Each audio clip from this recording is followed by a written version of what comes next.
Hello dear friends, welcome to G centric. आज की journey होगी स्टार्ट स्टेबिलिटी क्राइटेरिया से, राउथ हर्विट्ज क्राइटेरिया से। यहाँ से हम कंट्रोल सिस्टम को स्टेबिलिटी वाला मोड देंगे। देखो, ये एक क्रैश कोर्स है, तो क्रैश कोर्स की स्टाइल में ही हम इसे पढ़ रहे हैं। सारी चीज़ें इन डेप्थ कवर हमने कहाँ करी है? फुल कोर्स में। फुल कोर्स कौन सा? कंट्रोल सिस्टम, जो कि 60% फ्रीली अवेलेबल यूट्यूब पे है। 100% कहाँ अवेलेबल है? जी सेंट्रिक एप्लीकेशन पे। कितना महंगा है? बहुत ज़्यादा महंगा है। 249 रुपीज़ का है एट प्रेजेंट। जब हम आज की बात कर रहे हैं तो 249 का वो आपको है। ये सपोर्ट प्राइस पे हमने रखा है ताकि जो क्वालिटी जिसे आप एडमायर करते हो उसके लिए जी सेंट्रिक प्लेटफॉर्म को कुछ मिल सके और प्लेटफॉर्म अच्छे से रन कर सके। ओके, तो फिर गेट की तैयारी करने वाले तमाम बच्चे कंट्रोल सिस्टम को छोड़ के तो नहीं जा सकते। क्यों छोड़ के नहीं जा सकते? बिकॉज स्कोरिंग सब्जेक्ट है। सो प्यारे बच्चे, पढ़ने के बाद, रिवीजन करने के बाद क्रैश कोर्स कर लेना ताकि सारे लूप होल्स जो है ना वो खत्म हो जाए। आगे बढ़ते हैं, राउथ हर्विट्ज पे बात करेंगे। लास्ट टाइम तक हमने टाइम रिस्पॉन्स एनालिसिस देख लिया ना। राउथ हर्विट्ज क्राइटेरिया से होता क्या है कि कंट्रोल सिस्टम में सिस्टम्स की स्टेबिलिटी पे बात आ जाती है। इसके आगे तमाम चीजें हम स्टेबिलिटी के पॉइंट ऑफ से देखने वाले। राउथ हर्विट्ज एक जुगाड़ पद्धति है, जुगाड़ मेथड है या जुगाड़ क्राइटेरिया है। वो क्या करता है? किसी भी क्लोज लूप कंट्रोल सिस्टम, भाई कोई सा भी सिस्टम है, उसे आप किससे डिनोट करोगे? उसके क्लोज लूप ट्रांसफर फंक्शन। उससे किससे जज करोगे? उसके CLTF से, close loop transfer function. Now close loop transfer function stable होगा या नहीं, बस इस जुगाड़ से यही पता लगता है। क्या पता लगता है? कि close loop transfer function stable होगा या नहीं, मतलब अनस्टेबल होगा या मार्जिनल स्टेबल होगा, उसके नेचर के बारे में पता लग जाता है। बाकी उसके कितने क्या पोल राइट साइड में है, कितने लेफ्ट में, वो कौन से हैं, exact number, exact real root की वैल्यू क्या है, उससे इसको कोई लेना देना नहीं है। लेकिन रूट्स आपके पॉजिटिव हैं, रियल है, इमेजिनरी है, उसकी जानकारी ये दे देता है। जैसा कि हमने पहले वीडियो में देख लिया ना, यदि आप सिस्टम की स्टेबिलिटी को जज करना चाहोगे तो आपके पास सीधी सी कहानी है। सर हमने देख लिया, यदि आपके रूट्स इधर के हैं, नेगेटिव रियल रूट्स बोलते हैं इन्हें, प्योर नेगेटिव रियल रूट्स, तो सिस्टम जो होगा वो स्टेबल होगा, सिस्टम स्टेबल होगा। लेकिन यदि आउट ऑफ सपोज 6 पोल्स हैं, 6 पोल में से 5 भी इधर रहे लेकिन एक भी इधर चला गया, एनी वन आपका पोल इधर चला गया, एनी वन पोल, तो ये कर देगा बेड़ा गर्ग, ये सिस्टम को बना देगा अनस्टेबल। नाउ किसी सिस्टम में प्योरली इमेजिनरी पोल्स हुए, not the complex one, pure imaginary roots हुए, तो ये मार्जिनल स्टेबल को शो करेगा। ये पोल हो गए तो this is not the marginal stable, जो कंफ्यूजन रहता है आप लोगों को। एटलीस्ट प्योर इमेजिनरी वैल्यूज होनी, प्योर होनी भाई, ठीक है। अब क्या करेगा? राउथ हर्विट्ज क्राइटेरिया से किसी भी सिस्टम को, कोई सा भी सिस्टम आपको उठा के दे दिया जाए, इन्हीं की जानकारी मिलेगी। तो ये एक जुगाड़ पद्धति है, मैं सीधा बोला। क्या करेगा ये?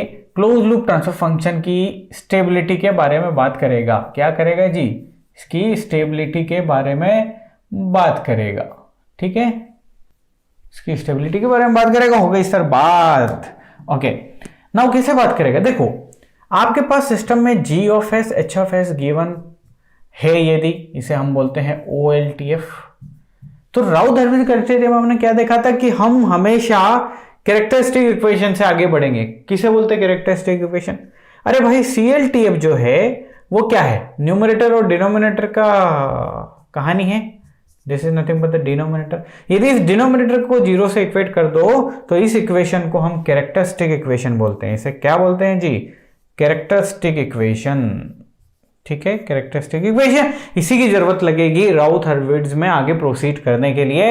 यानी कि आपको चाहिए क्या? कैरेक्टरिस्टिक इक्वेशन, और कैरेक्टरिस्टिक इक्वेशन जो होगी वो है 1 + G ऑफ S गुणा H of S is equal to 0, ठीक है। यानी कि Routh Hurwitz criteria directly deal with the close loop transfer function. आपके पास क्लोज लूप ट्रांसफर फंक्शन का पोल्स होने चाहिए या कैरेक्टरिस्टिक इक्वेशन होनी चाहिए, जो कि क्या है ये characteristic equation is equal to 0, these are nothing but the poles ना। यहां से आपको क्या मिलेंगे, poles of close loop transfer function या क्लोज लूप सिस्टम। जो क्लोज लूप सिस्टम है उसका पोल देंगे कौन, आपकी characteristic equation, this is nothing but the characteristic equation. बस यही, इसी से ये बेंचमार्क है आपके राउथ हर्विट्ज क्राइटेरिया का। सर क्या करना है इसमें, देखो हम बताते हैं। फॉर एग्जाम्पल एक सिस्टम ले लेते हैं जिसकी कैरेक्टरिस्टिक इक्वेशन उसने दे दी, या चलिए छोटी कैरेक्टरिस्टिक इक्वेशन नहीं दिया, आपको दे दिया कि g of s h of s open loop transfer function of AOD feedback system is given s+1 divide by s+2 s+3, ये आपको दे दिया गया है। और ये सिस्टम क्लोज लूप बना दिया आपने AOD फीडबैक सिस्टम से। ना वो क्लोज लूप सिस्टम स्टेबल होगा नहीं होगा, इसके बारे में आपसे पूछा जा रहा है। तो मैं क्या बोला, कैरेक्टरिस्टिक इक्वेशन पहले बनानी पड़ेगी, g of s h of s is equal to 0 रखोगे यदि तो ये बनेगा s+2 s+3 plus s+1। Examination में डायरेक्ट कैरेक्टरिस्टिक इक्वेशन दिया होगा आपसे तो उससे आप प्रोसीड कर दीजिए, नहीं दिया होगा तो आप बना लीजिए, इसकी जरूरत है आपको। ठीक है, मल्टीप्लाई कीजिए s² plus 5s plus 6 plus s plus 1। ठीक है, कैरेक्टरिस्टिक इक्वेशन की ही जरूरत है ओनली, रूट्स नहीं निकालना, तो 0 से इक्वेट करने का कोई मतलब नहीं है। So this is nothing but s² plus 5 and this is nothing but 6s plus 7, this is the characteristic equation. अब राउथ हर्विट्ज क्या बोलता है कि एक सिस्टम डिजाइन किया उसने, ये जो है इसके लिए कॉलम क्रिएट कीजिए, s² s⁻1 s⁻0 है ना। आपका जो इक्वेशन है उसमें हाईएस्ट पावर कितनी है, s² है, 2 है, 3 होती तो 3 s⁻3 s⁻2 s⁻1 s⁻0, 5 होती तो s⁻5, ये कॉलम में क्रिएट कर दिया आपने। ठीक है, अब क्या करना, अल्टरनेट में स्क्वायर के बाद नेक्स्ट इसको छोड़, s⁻0 ना, s⁻2 उसके बाद एक छोड़ दो, उसके बाद s⁻0 है, बस इसके कोफिशिएंट लिख दोगे। s² के मल्टीप्लाई में क्या है सर, 1 है, इसके बाद s⁻0 में क्या है, 7 है, उसके बाद आगे कहानी नहीं है। फिर s⁻1 को टारगेट करो, उसका मल्टीप्लिकेशन में क्या है, 0, इसके बाद तो कुछ है नहीं, so this is nothing but the 0। बस आपने जो इंफॉर्मेशन दी है उससे ये डेटा लिख लिए, कोफिशिएंट लिख लिए। अब आपको इसको पूरे कॉलम को सजा देना है और कॉलम से इंफॉर्मेशन मिलने के बाद हम जज कर देंगे कि सिस्टम कैसा है। ये वाला टर्म निकालने के लिए आपको मल्टीप्लाई करना पड़ेगा इसका इसमें, यानी कि 6 गुणा 7 माइनस करना पड़ेगा 1 इंटू 0 का, 1 इंटू 0 का डिवाइड करना पड़ेगा 6 से। तो आप यदि गौर से देखोगे तो दिस 0 6/6, यहाँ पे सिर्फ बचेगा 7, यहाँ पे 7 लिख दिया मैंने। ठीक है, आगे के डाटा है ही नहीं, दिस इज 0। ये कंप्लीट जो टेबल है उसको हमने कंप्लीट कर दिया, पूरा कर दिया ना। पूरा करने के बाद आपके पास टारगेट ये है कि this is nothing but the first column, ये जो है आपका पहला कॉलम है, फर्स्ट कॉलम। बस यही आपको इंफॉर्मेशन देने वाला है प्यारे बच्चों। और क्या देगा आपको, क्या देखना है कि कुछ भी साइन चेंज हुआ क्या सिस्टम में, सर ये पॉजिटिव था, ये भी पॉजिटिव है, ये भी पॉजिटिव है, इस कॉलम में कोई भी साइन चेंज नहीं है। नाउ साइन चेंज नहीं है इसका मतलब ये, यदि इसमें साइन चेंज होता, राउथ हर्विट्ज टेक्निक ये बोलती है इफ एनी साइन चेंज, क्या बोलती है, इफ एनी साइन चेंज, इसका मतलब ये होता है if any sign change then there is क्या, there is RHS poles into the system।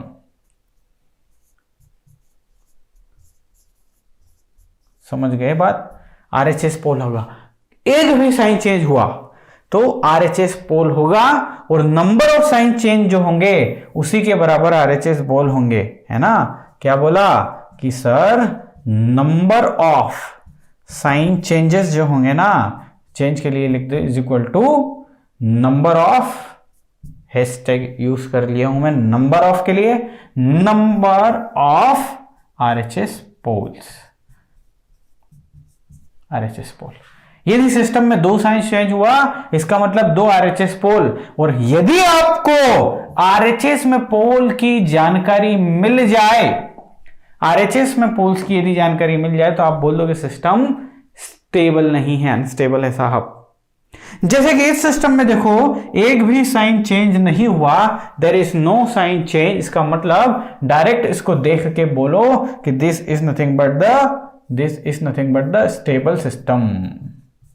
Stable system कौन बोला मुझे ये? मुझे बोला सर फर्स्ट कॉलम में यदि साइन चेंज ना हो, फर्स्ट कॉलम में जो भी कोफिशिएंट दिख रहे हैं उसमें यदि कोई भी साइन चेंज नहीं हुआ, सिस्टम पक्का स्टेबल होगा, लिख के रख लीजिए ना। हम कंडीशन देखेंगे क्योंकि इस वाले यूनिट में ज्यादा हमारे पास कुछ है नहीं पढ़ने को, वो छोटी सी यूनिट है, जुगाड़ मेथड है, अच्छे से काम चल जाता है। देखो एक कॉलम मैं क्रिएट कर रहा हूं, उस कॉलम का एक कॉलम मैंने क्रिएट कर लिया आप लोगों के लिए। इस कॉलम का जो फर्स्ट एलिमेंट है वो पॉजिटिव है, सेकंड भी पॉजिटिव है, फिर ये नेगेटिव हो जाता है, फिर पॉजिटिव हो जाता है, फिर पॉजिटिव हो जाता है। चलिए 1 2 3 4 5 मैंने क्या कर दिया, आपके सामने एलिमेंट्स लिख दिए। नाउ अब हम साइन चेंज कैसे देखेंगे? इसमें हम देखेंगे यहां से आया कोई साइन चेंज नहीं हुआ, यहां से yes 1 sign change, first sign change first, और माइनस से फिर प्लस हो गया,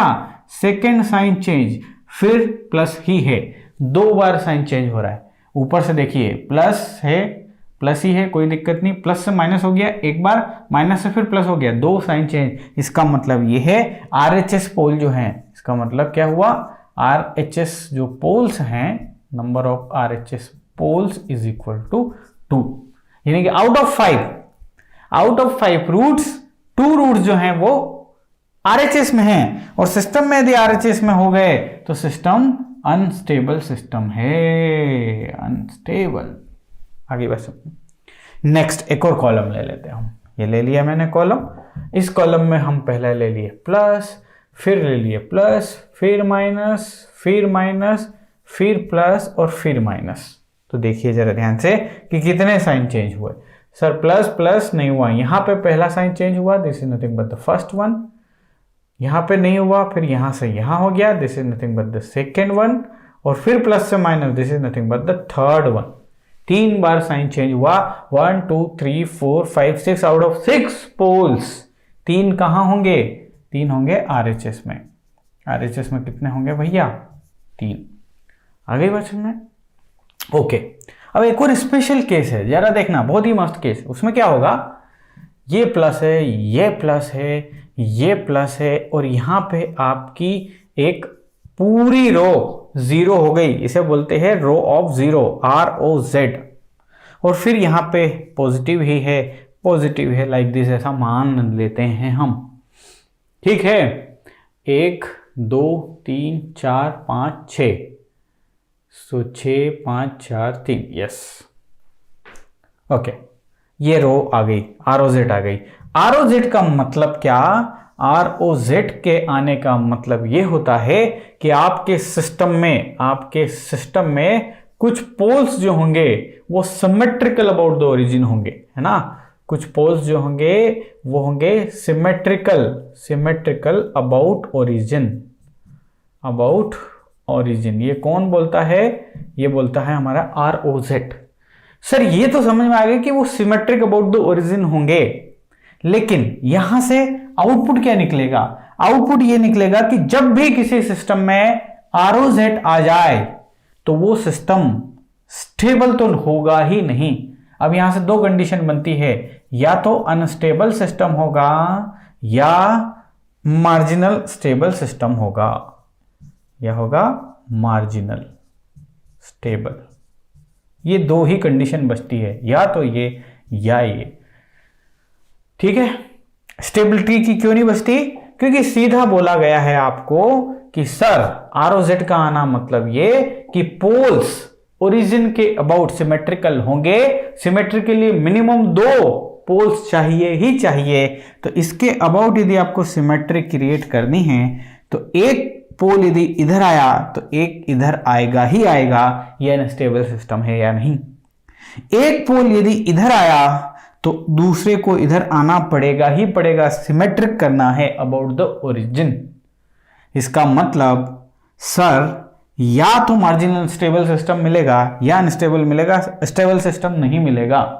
कोई भी पोल ऐसा नहीं हो सकता, ऐसा नहीं हो सकता।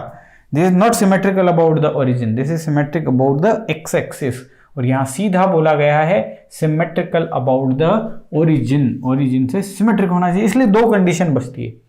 अब आप कैसे पाएंगे कि अनस्टेबल है कि स्टेबल है? देखो, यदि आरओजेड आ गई सिस्टम में, आरओजेड आ गई और फर्स्ट कॉलम में कोई भी साइन चेंज नहीं हुआ, जैसे प्लस प्लस प्लस, ये 0 प्लस ही मान लिया हमने, प्लस प्लस कोई भी साइन चेंज हुआ, नो साइन चेंज, कोई भी साइन चेंज नहीं है, आरओजेड है और नो साइन चेंज है, तो मार्जिनल स्टेबल सिस्टम है।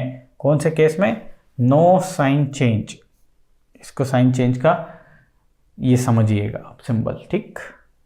लेकिन यदि साइन चेंज हो गया तो अनस्टेबल सिस्टम है, इफ साइन चेंज, ठीक है। तो ये क्या हो गया? अनस्टेबल सिस्टम हो गया। दो कंडीशन बता दी, ठीक है। अब अगला टर्म ये होता है कि जितनी बार आरओजेड आती है उतने रिपीटेड पोल्स होते हैं। समझे नहीं है ना आप? समझ जाएंगे, देखिए जरा ध्यान से। प्लस प्लस प्लस, ये 0 है, 0 0 0, और ये प्लस, यहाँ पे हमने क्या लिया था, और ये भी प्लस, 1 2 3 4 5 6 है ना। तो हम एक और कोई सी मान लेते हैं, ये भी 0 मान लेते हैं। चलिए 0 0 0। अब याद ध्यान से यदि देखोगे तो दिस इज नथिंग बट आरओजेड, आरओजेड 1 बोल लीजिए या आरओजेड 2 बोल लीजिए, दो आरओजेड है। तो रिपीट आरओजेड जो है, रो ऑफ जीरो जो है ना, वो ट्वाइस है। इसका मतलब ये कि जो भी पोल्स रिपीटेड, जो भी पोल्स सिमेट्रिकल अबाउट ओरिजिन होंगे वो रिपीटेड इन नेचर होंगे, रिपीटेड इन नेचर। नाउ एक और बात कि कितने पोल रिपीटेड रहेंगे, इसकी जानकारी कैसे मिलेगी? इसकी जानकारी मिलेगी हमें यहां से। जैसे इसमें टोटल कितने, 1 2 3 4 5 6, ये s टू द पावर 6 होगा, ये s टू द पावर 5 होगा, s टू द पावर 4 होगा, ये वाला s to the power 3, s to the power 2 और ये s टू द पावर 1 होगा। तो इस 3 के ऊपर ये जो दिखाई दे रही है ना आरओजेड, इसके जस्ट ऊपर की इक्वेशन से हमें ऑक्सिलरी इक्वेशन मिलेगी। और इस ऑक्सिलरी इक्वेशन, ये जो इक्वेशन यहां से बनाएंगे हम, ऑक्सिलरी इक्वेशन हमने फुल कोर्स में सब कुछ देखा है, क्रैश कोर्स है, सिर्फ रिवाइज कर रहा हूं। तो 3 के ऊपर जस्ट 4 यानी कि 4 सिमेट्रिकल रूट्स होंगे, सिमेट्रिकल रूट्स 4 होंगे, ये बात तय है। लेकिन चूंकि 2 आरओजेड है तो 4 रूट्स में 2 यहां आएंगे और 2 यहां आएंगे। इधर भी आ सकते हैं, कोई इशू नहीं है मुझे, ये लीजिए इधर भी आ सकते हैं। बट कैसे आएंगे वो? रिपीटेड, बिकॉज 2 आरओजेड आइए। मान लो 3 आरओजेड आती तो 3 रूट्स रिपीटेड होते हैं लाइक दिस और सिमेट्रिक होते हैं बिकॉज आरओजेड आई हुई है। बात समझ में आ गई ना मेरी, है ना? अब होगा क्या, आगे कंडीशंस देखते हैं कि आप एग्जीक्यूट कर रहे हैं, आरओजेड बना रहे हैं, आप राउथ हर्विट्ज टेबल बना रहे हैं, आपके पास ये प्लस आया, ये प्लस आया, ये 0 आ गया, आगे प्लस ही है, आगे प्लस ही है, और इसमें भी टर्म्स हैं, इसमें भी टर्म्स हैं, ऐसा नहीं कि पूरा 0 हो गया ना। इस 0 के केस में क्या करना पड़ता है? जुगाड़ करना पड़ता है। उस जुगाड़ को हम डिस्कशन करेंगे। इसको एप्सिलॉन मान लेते हैं और फिर हम प्रोसीड करते हैं। लास्ट में एप्सिलॉन को 0 मान के एग्जीक्यूट कर देना होता है, ठीक है। यदि कोई भी साइन चेंज नहीं हुआ, सिस्टम स्टेबल होगा। कुछ बेसिक बातें आपको पता चल गई है ना, राउथ हर्विट्ज में क्या करने वाले हैं। अब हम कुछ क्वेश्चंस लेते हैं, उन क्वेश्चंस में आपको और अच्छे से समझ में आएगा सारी चीजें क्या हैं। पूरी यूनिट छोटी सी यूनिट है, ध्यान रखिएगा। चलिए आगे बात करता हूं। चलिए आपके सामने ये 3 क्वेश्चन मैंने लिए हैं, 1 बाय 1 सबको हम समझते हैं, ठीक है। हम बनाते हैं टेबल इसके लिए। हियर इज द टेबल, यहाँ पे आ जाएगा S cube S square S to the power 1 S to the power 0। Okay, इसका कोफिशिएंट क्या है 1। इसके बाद अल्टरनेट यहाँ से कूद जाइए आप यहाँ पे, दिस इज नथिंग बट 3, और इसके बाद तो उधर तो कुछ कहानी है नहीं। उसके बाद एस स्क्वायर वाली टर्म कोफिशिएंट है 3, एस टू द पावर 0 में है 2। ठीक है, क्लियर। नाउ ये यदि फाइंड करोगे तो 3 में गुणा करोगे 3 का, यानी कि 9 माइनस 2 डिवाइड बाई 3 बराबर। आगे कुछ है क्या आपके पास? कुछ भी नहीं है, so let's take it 0। Okay, now ये क्या हो गया, 9 में से 2 गए तो बचे 7, 7/3 हो गया ये, है ना। This is nothing but 7/3। So here it is 7/3। Now इसका मल्टीप्लाई करो इसमें, इसका इसमें, डिवाइड बाई दिस, सो यहाँ बचेगा 2। नाउ सीधे फर्स्ट कॉलम, कोई भी साइन चेंज हुआ क्या? नहीं हुआ सर, नो साइन चेंज। ये सिस्टम क्या हो गया? स्टेबल हो गया। कौन बोला? स्टेबल हो गया। स्टेबल इसलिए बोला कि there is no sign change. No sign change, no sign change का मतलब ये है कि कोई भी पोल आरएचएस में नहीं है। आरएचएस में इसका कोई भी पोल नहीं है। आरएचएस में यदि पोल नहीं है तो सिस्टम स्टेबल हुआ, ये स्टेबल।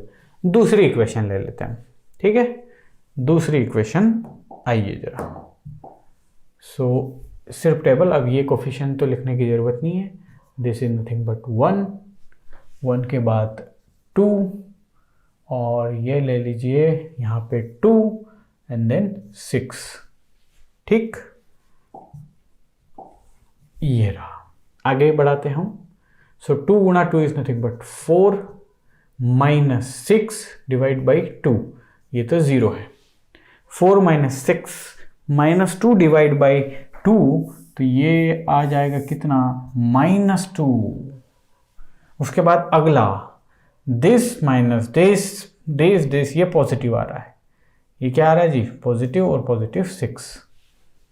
अब यहाँ पे साइन चेंज हो गया, 1 2, यहाँ पहला साइन चेंज, यहाँ दूसरा साइन चेंज। साइन चेंज हो गया तो साइन चेंज शो करता है कि ये एक अनस्टेबल सिस्टम है। ये क्या है? Unstable system. साइन चेंज हुआ क्या? यस, साइन चेंज हुआ। 2 साइन चेंज हुए, और यही है आपके आरएचएस पोल्स। आरएचएस पोल्स, ठीक है। Let's come to the third one, the last one. ये हो जाएगा आपका 1, ये हो जाएगा 4, ये 2, and this is nothing but 8। 2 Guna 4 is 8 minus 8। 2 Guna 4 is 8, 8 minus 8 divide by, तो 0 आ गया भाई साहब। ये तो 0 है। ओ हो 0 आ गया तो क्या करें? ROZ आ गई यहाँ पे, तो पूरा एग्जीक्यूट कर लेते हैं। जब भी 0 आता है सिस्टम में, इसे हम मानते हैं epsilon. Epsilon Guna 8 is nothing but 8 epsilon, minus 2 Guna 0 is 0, divide by epsilon, तो यहाँ बचेगा 8। यहाँ पे आ रहा है 8, ठीक है। कोई साइन चेंज हुआ क्या इसमें? साइन चेंज नहीं हुआ। हमने देखा था कभी भी ROZ आ जाए और साइन चेंज नहीं हो, सिस्टम होता है marginal stable. Marginal stable system, yes और नो। अब दिस इज मार्जिनल। अब यहां से क्या देखा? यहां से ये देखा हमने कि ये वाला सिस्टम स्टेबल है, ये अनस्टेबल है, और ये मार्जिनल स्टेबल सिस्टम है। तो यहां से एक, जब भी थर्ड ऑर्डर, 3 ऑर्डर का, मैक्सिमम 3 ऑर्डर का यदि आपके पास कैरेक्टरिस्टिक इक्वेशन हो, तो आप डायरेक्टली बिना ये टेबल किए उनकी स्टेबिलिटी फाइंड आउट कर सकते हो। कैसे? ये दोनों का मल्टीप्लाई करेंगे तो इनको इनसाइड प्रोडक्ट बोल सकते हैं। यहाँ इन दोनों के कोफिशिएंट को मल्टीप्लाई करोगे तो ये एक्सटर्नल प्रोडक्ट आप इसे बोल लो। इंटरनल प्रोडक्ट, एक्सटर्नल प्रोडक्ट, इन दोनों का मल्टीप्लिकेशन है 9, बाहर का मल्टीप्लिकेशन है 2। नाउ यदि IP inside product is greater than external product, system हमेशा स्टेबल होगा, ध्यान रखिएगा। अब यहाँ पे ये IP है 4 और EP है आपका 6, तो यहाँ पे रिवर्स होगी कहानी। IP जो है वो EP से छोटा है, सिस्टम अनस्टेबल होगा।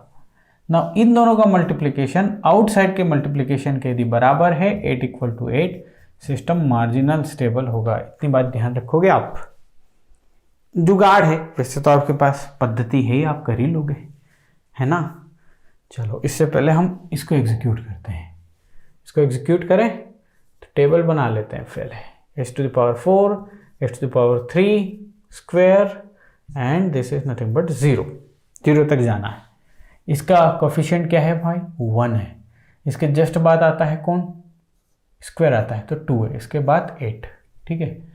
अब मान लो कैरेक्टर, हाँ एक और चीज मैं बताना भूल गया, कैरेक्टरिस्टिक्स में कोई सी भी टर्म यदि मिसिंग है, जैसे कि मान लो स्क्वायर टर्म मिसिंग होती, क्यूब के बाद single x to the power 1 आ जाती, यदि मिसिंग रहती, आप जाविश में सिस्टम अनस्टेबल होगा। आप राउथ हर्विट्ज से नहीं भी निकालोगे ना, सिस्टम अनस्टेबल आएगा। यदि सिस्टम की स्टेबिलिटी के बारे में पूछे तो आप डायरेक्ट आंसर कर सकते हो, लेकिन कितने पोल्स आरएचएस में होंगे तो फिर आपको पूरी टेबल बनाना पड़ेगी।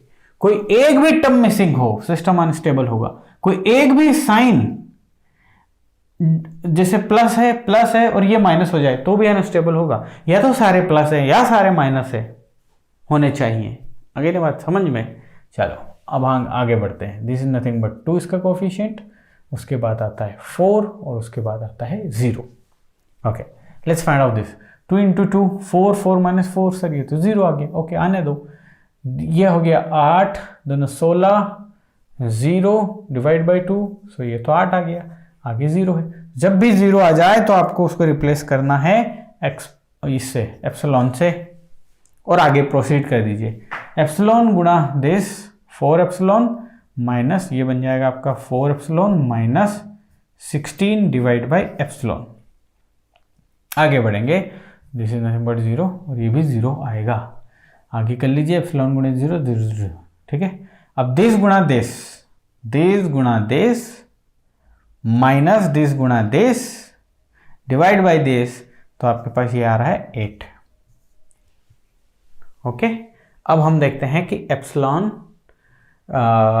यदि चला एप्सिलॉन की जगह, एप्सिलॉन इज द वेरी कौन सी वैल्यू, वेरी स्मॉल वैल्यू ना, 0 के इक्वल मान लेते हैं यदि अपन, तो यहाँ साइन चेंज अब देखने वाले हैं। 4 epsilon minus 16 divide by this, इसको अपन कर दो limit epsilon tends to 0, epsilon tends to 0 है ना। तो इसको मैं 4 माइनस 16 अपॉन एप्सिलॉन भी लिख सकता हूँ, limit epsilon tends to 0। Epsilon की यदि वैल्यू 0 रख दो कि माइनस इनफाइनाइट आएगा, माइनस, बस मुझे साइन से मतलब है। इसको कैसे भी एग्जीक्यूट कर लो, ये वाला जो है ना माइनस आएगा, ये वाली टर्म माइनस आएगी, तो सिर्फ माइनस साइन लिख देता हूं मैं। अब आप सिस्टम की स्टेबिलिटी जज करो साइन चेंज से। यहाँ साइन चेंज नहीं हुआ, पहली दफ़ा हुआ फर्स्ट टाइम, और यहाँ से यहाँ सेकंड बार 2 साइन चेंज हुए। इसमें नंबर ऑफ साइन चेंज कितने हैं, 2 साइन चेंज। 2 साइन चेंज मतलब number of pole in RHS में नंबर ऑफ पोल्स हैं। सो आउट ऑफ 4 2 पोल्स जो हैं वो कहाँ हैं, आरएचएस में है। सिस्टम क्या है, बड़े बड़े अक्षरों में लिख दो, अनस्टेबल है। नाउ एक बात बच्चा ध्यान रखना, गेट के एग्जामिनेशन में इस टाइप की लल्लू यूनिट से या इस टाइप के लल्लू इक्वेशन से क्वेश्चन आएगा ना, तो आप बहुत हड़बड़ी में हो जाओगे, ओवर कॉन्फिडेंस में, अरे ये तो मैं चुटकी बजा के कर दूंगा। प्यारे बेटा, बहुत सारे बच्चे, हजारों बच्चे हर साल चुटकी बजाते हैं और रैंक लेके नहीं आते हैं, उनका निपटारा हो जाता है। चुटकी बजाना है बट ओवर कॉन्फिडेंस से कतई नहीं, ध्यान रखें इस बात का। आगे ये वाला क्वेश्चन ले लेता हूं मैं, हियर इट इज, ठीक है।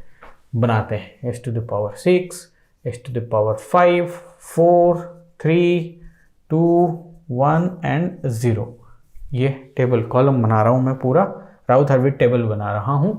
इसका कोफिशिएंट है 1, 6 के बाद आता है 4, 4 के बाद आता है 2, 2 के बाद आता है x to the power 0। Okay now x to the power 5 की टर्म है 3, और इसके बाद है 6, इसके बाद है 3 और उसके बाद है 0। Hey let's find out the coefficients. 3 गुणा 4 12 माइनस 6 और बाई 3 is 2, 3 यानी कि 15 माइनस 3 12, ये हो जाएगा 4, यहाँ पे आ जाएगा 2 and this is nothing but 0। Okay आगे बढ़ते हैं। 2 गुणा 6 12 माइनस 12, तो ये तो सर 0 आ गई। ये 6, ये भी 6, ये भी 0 आ गई, ये भी 0 आ गई, ये भी 0 आ गई। बधाई हो, ROZ आ गई है। ठीक है, ROZ आ चुकी है।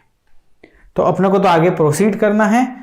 ROZ जब भी आ जाए तो उसके ऊपर की इक्वेशन को ऑक्सिलरी इक्वेशन बनाएंगे। ऊपर की इक्वेशन एस स्क्वायर का टर्म है, ये स्क्वायर का टर्म s⁴ का टर्म है, ये स्क्वायर का टर्म है, इसका ऑक्सिलरी इक्वेशन यहाँ से बनेगी ऑक्सिलरी इक्वेशन, और वो बन जाएगी 2s⁴ प्लस 4s² प्लस 2। ये इक्वेशन ऑक्सिलरी इक्वेशन, ये 2 × s⁴ है, लिख दिया, 4 × s² है, दिस है। अब इसको आप कर देंगे डिफरेंशिएट, ऑक्सिलरी इक्वेशन को आपको डिफरेंट पता है, आपको जस्ट रिवाइज करवा रहा हूं इसलिए क्रैश कोर्स है ये। तो ये हो जाएगा 8s⁴, ये भी हो जाएगा 8s। अब इसके जो कोएफिशिएंट्स हैं, ये 8, ये जो 8 और ये है, ये आप यहां रख दोगे, दिस इज नथिंग बट 8, और ये भी 8, ये तो 0 है, ये आप यहां रख देंगे और आगे प्रोसीड करेंगे। सो 8 × 4, सो 32 माइनस दिस 16, और यहां आएगा आपका 2। ठीक है, यहां आप 2 लेके आएंगे। नाउ 8 × 2, ये मैं क्या कर रहा हूं, हाँ 8 × 2 16, और यहां भी 2 आएगा, ये 0, ये 0। एम आई राइट? 8 दूनी 16,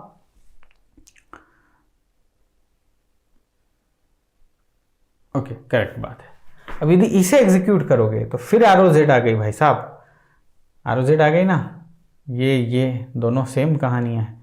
तो दिस इज नथिंग बट 0, ये भी 0, ये भी 0, ये भी 0। तो अगेन आपके पास एक और ROZ आ गई, तो उसके ऊपर की इक्वेशन को ऑक्सिलरी इक्वेशन 2 बना लीजिए। ऑक्सिलरी इक्वेशन 2, इक्वेशन बनेगी क्या, 2s² प्लस 2। इसको डिफरेंशिएट कर दीजिए भाई साहब। सो ये बन जाएगी